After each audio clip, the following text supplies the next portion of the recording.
Makanya ketika saya baca Bismika Rabbi wada'tu jambi wa bika arfa'hu fa in amsakta nafsi. Ya Allah, kalau memang nyawaku malam ini dipertahankan, rahmatilah ya Allah, karena prosesnya panjang.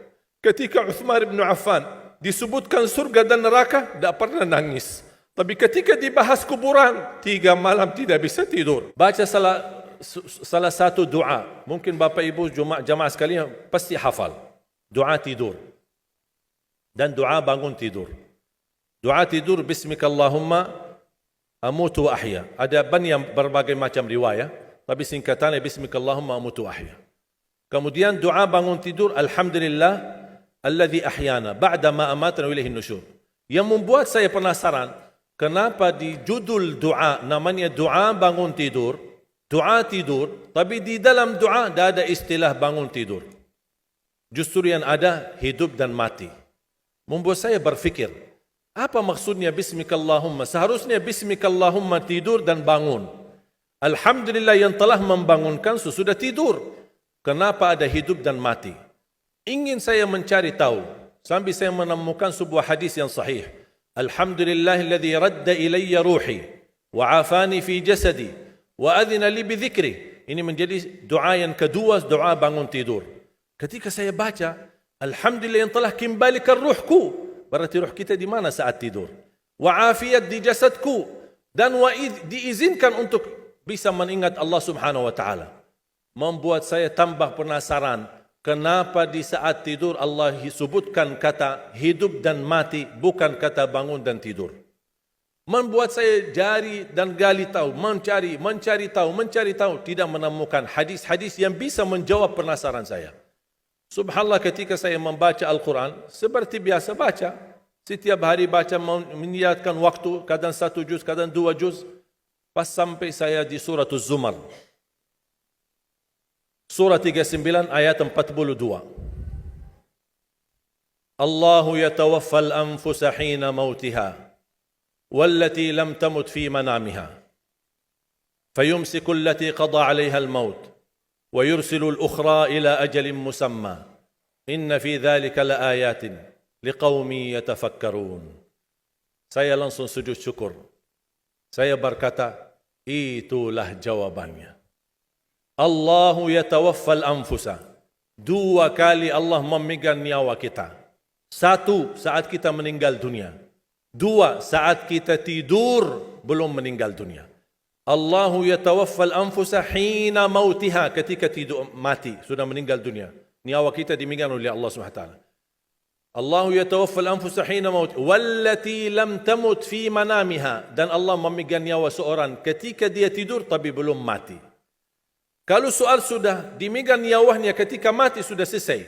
Tapi Allah jelaskan lebih detail lagi, persoalan megang nyawa seorang ketika tidur belum mati. Fayumsiku allati qada 'alaiha al-maut. Allah Subhanahu wa taala menahan nyawa yang sudah ditetapkan oleh Allah kematiannya. Makanya ada orang ketika bangunnya subuh sudah meninggal dunia. Ternyata dia termasuk fayumsiku allati qada 'alaiha al-maut. Wa yursilu al-ukhra, tahap yang kedua, wa yursilu al-ukhra ila ajalin musamma, yang belum ditetapkan kematian, Allah kembalikan nyawanya untuk di waktu yang ditentukan dan ditetapkan oleh Allah Subhanahu wa taala. Itu beristiwa setiap malam Bapak Ibu. Dimegang nyawa kita dan dilepas. Bisa jadi ketika dimegang dipertahankan, tidak dilepas. Ini beristiwa menghadapi proses kematian setiap malam ketika tidur. Inna fi dzalika laayatil liqaumin yatafakkarun. Mana orang yang berfikir, itu tanda kebesaran Allah bagi kaum yang berfikir. Ketika saya baca buku-buku doa, ternyata saya menemukan doa yang hampir sama mentakwilkan ayat ini, tapi menjadi bentuk sebuah doa yang cukup panjang, tapi sangat indah, apalagi kalau bisa kita menikmati dan menghayati isinya. Menjadi salah satu doa tidur. Tadi doa tidur ada 1 kan? Bismikallahumma amutu wa ahya. Doa bangun tidur ada 2. Alhamdulillahilladzi ahyana ba'da ma amatana wa ilaihin nusyur. Itu umum. Ada 1 lagi, Alhamdulillahilladzi radda ilayya ruhi wa afani fi jasadi wa adhina li bidhikri. Terus saya menemukan doa, ternyata doa tidur ada 2. Selain Bismikallahumma amutu wa ahya, ada Bismika Rabbi wada'tu jambi. Dengan namamu ya Allah aku berbaring. Wa bika arfa'hu, dengan namamu aku angkat.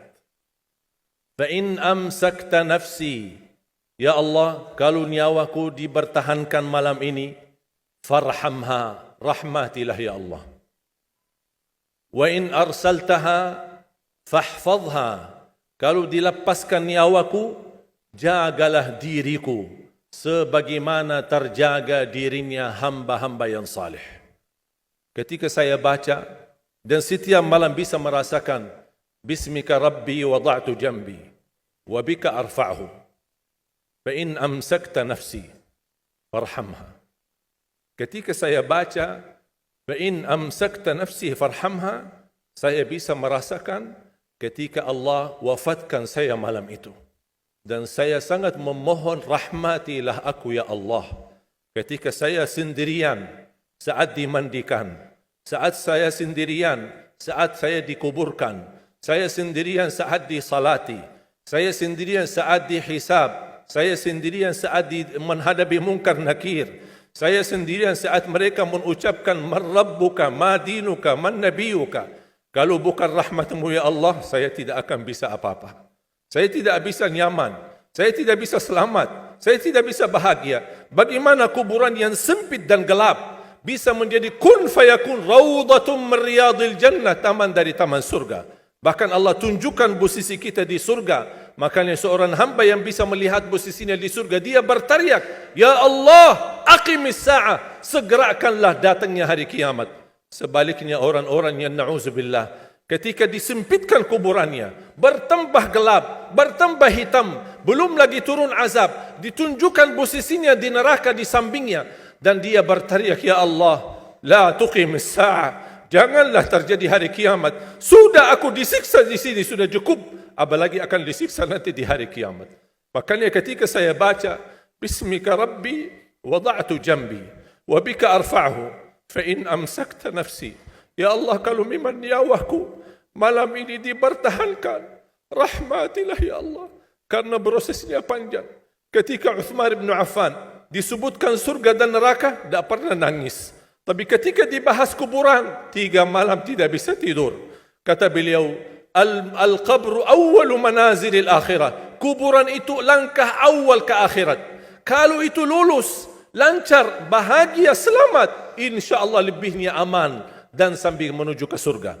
Tapi kalau kuburannya menderita, menjadi tersiksa, menjadi pahit dan tidak bisa nyaman, tidak akan bisa nyaman lebihnya dan selanjutnya. Na'udzubillah min zalik. Wa in arsaltaha, ya Allah, kalau memang kami di malam ini masih ditetapkan, masih punya umur dan dilepaskan nyawa kami, kami masih diizinkan untuk beraktivitas dan beribadah, mendekatkan diri kami kepadamu ya Allah. Kita ingat, fahfadha, jagalah dirimu, karena kami takut juga mengulangi dosa. Kami takut lagi mengulangi kesalahan. Kami takut menjadi orang yang suka selalu masbuk atau ketiduran dari salat. Kami suka terlalu banyak kelemahan dan kebodohan kami. Kami tidak mau ya Allah. Jagalah diri kami sebagaimana terjaga dirinya hamba-hamba yang salih. Wallahi jamaah sekalian, saya usulkan kalau bisa hafal doa ini, karena sangat indah. Hayati maknanya, dalami isinya, agar kita tidur dan kita merasakan tergantung diri kita dengan rahmat Allah Subhanahu wa taala. Kalau memang mati malam itu, kita insya-Allah dirahmati Allah. Kalau kita masih punya umur, mudah-mudahan kita terjaga untuk bisa menjadi sebagaimana hamba-hamba yang saleh. Jamaah sekalian, kematian itu jauh lebih dekat daripada titik nafas kita setiap hari. Bahagialah seorang yang bisa sisahkan amalannya, yang bisa membuka buku amalannya walaupun dia mati, tapi terus disalurkan pahala, sedekah jariahnya tidak terputus. Sepengalaman saya, dan saya belajar, tidak pernah saya menemukan amalan sehebat untuk mendukung dan mewakaf Al-Quran. Al-Quran untuk dibelajari, Al-Quran untuk dihafal. Saya memiliki harapan yang sangat tinggi. InsyaAllah Indonesia, sepanjang apapun kegelapan, sepanjang apapun kegelapan kezaliman, sepanjang apapun kehilangan keadilan, insya-Allah akan datang satu saat terbitnya matahari adil. Dan insya-Allah Indonesia akan menjadi negara Al-Quran. Saya bisa meyakinkan gitu karena saya telah merasakan bagaimana di Turki. Turki negara sekuler yang ratusan tahun serangi Islam, ratusan tahun menabaikan Islam. Tidak boleh kumandangkan azan dalam bahasa Arab, tidak boleh ada rumah tahfiz, tidak boleh ada pesantren, tidak boleh belajar agama, tidak diberikan anak-anak kita bisa belajar dengan sendirinya Al-Quran. Semuanya dilarang dengan keras, bahkan terancam orang-orang yang melanggar aturan itu. Allah Subhanahu wa taala melahirkan seorang presiden yang bisa membaca Al-Quran. Coba buka di YouTube bacaan Erdogan bagaimana. Itu dilahirkan dari negara sekuler. Saya bisa meyakinkan insya-Allah 1 juta menghafal Al-Quran. Dan bapa ibu mudah-mudahan masih punya umur akan mendengar pengumuman besar. Imam besar salat Idul Fitri dan Idul Adha sekaligus khatib adalah Presiden Republik Indonesia menghafal Al-Quran. Itu yang saya yakini. Dan saya tidak pernah merasa lelah. Dan saya selalu berkata sama istri, kalau saya mati itu pun karena saya bersama Al-Quran. Wallahi jamaah sekalian, yang bersama Al-Quran tidak akan merugi. Berkah rizkinya, berkah umurnya, terjamin kebahagiaan. Allah Subhanahu wa taala hanya minta satu, berkenan bersama Al-Quran di dunia. Apa yang kita dapat? Apa yang akan dibalas? Akan Al-Quran temani kita di dunia, akan temani kita saat sakratul maut, akan temani kita di kuburan membela kita, akan menemani kita saat kita dibangkit oleh Allah, akan menemani kita saat hisab, akan menemani kita saat berjalan di atas sirat yang sangat tipis dan panjang, bahkan tajam jalanannya. Begitu sampai ke surga, apakah Al-Quran melepas? Tidak akan melepas. Al-Quran masih berkenan, padahal kita hanya cuma sekali berteman sama Al-Quran di dunia. Dia begitu luar biasa panjangnya bertemanan sama kita sampai ke surga. Bahkan akan temani kita masuk surga. Sebagaimana bersabda Rasulullah SAW, yuqalu liqari'il Quran, ahlul Quran di dunia yang kesibukannya baca, kesibukannya hafal, tidak membuangkan waktu sia-sia, selalu bersama Al-Quran. Allah suruh dia, bacalah dalam surgamu, naik derajatmu. Baca, naik lagi. Tambah lagi baca, naik lagi. Sampai di posisi mana pun anda berhenti baca, disitulah posisimu di dalam surga. Bagaimana kata Siti Aisyah di riwayat Imam Muslim, jumlah tingkatan-tingkatan dalam surga Allah sesuai jumlah ayat Al-Quran. Oleh karena itu tidak ada yang lebih tinggi di dalam surga Allah daripada Ahlul Quran. Cukuplah bahagia Ahlul Quran ketika di hari kiamat dipanggil. Semua manusia dibangkitkan oleh Allah. Malaikat memberikan pengumuman. Mana Ahlul Quran? Berdiri, rapat, berdekatan. Mereka maju. Mau bawa kami ke mana? Kalian terpilih menjadi orang yang terdekat sama Allah.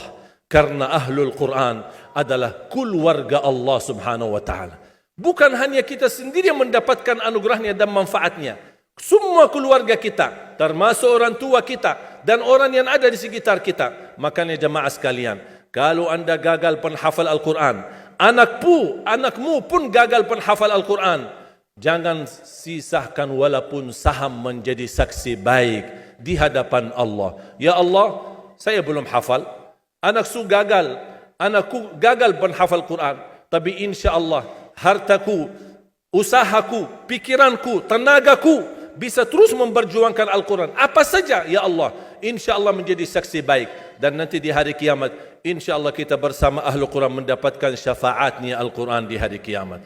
Kita sangat membutuhkan ayat-ayat yang dikumandangkan ketika meninggal dunia.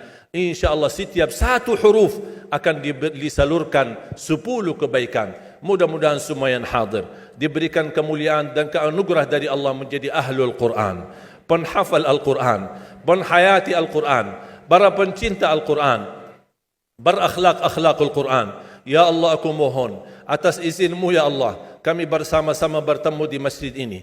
Berilah kepada kami kemuliaan bersama-sama bersama Ahlul Quran di dalam surgamu ya Allah, ya Dzal Jalal wal Ikram, ya Arhamar Rahimin, ya Arhamar Rahimin. Anugerahlah kepada kami anak dan keturunan penghafal Al-Quran, anak dan cucu penghafal Al-Quran, yang mampu menjaga nama baik keluarga kami, yang mampu membanggakan kami di hadapan-Mu hari kiamat, yang mampu menghadiahkan mahkota untuk kedua orang tua kami. Birahmatika ya arhamar rahimin. Ya Allah, maafkan kalau kami tidak berhasil menjadi penghafal Al-Quran. Tapi ya Allah, kami kurbankan nyawa kami, harta kami, usia kami, tenaga kami, pemikiran kami, ilmu kami untuk Al-Quran, agar Indonesia ke depan menjadi negara Al-Quran, agar Indonesia menjadi contoh terbaik untuk mata dunia, agar bisa kita melahirkan. Karena saya meyakinkan ya Allah, dan kami semua meyakinkan, terjamin masa depan Indonesia baldatun tayyibatun wa rabbun ghafur kalau selalu bersama Al-Quran. اغفر لنا ولوالدينا ولجميع المسلمين والمسلمات والمؤمنين والمؤمنات الأحياء منهم والأموات. ربنا آتنا في الدنيا حسنة وفي الآخرة حسنة وقنا عذاب النار. وصلى الله على سيدنا ونبينا محمد وعلى آله وصحبه وبارك وسلم والحمد لله رب العالمين. سبحانك اللهم وبحمدك أشهد أن لا إله إلا أنت أستغفرك.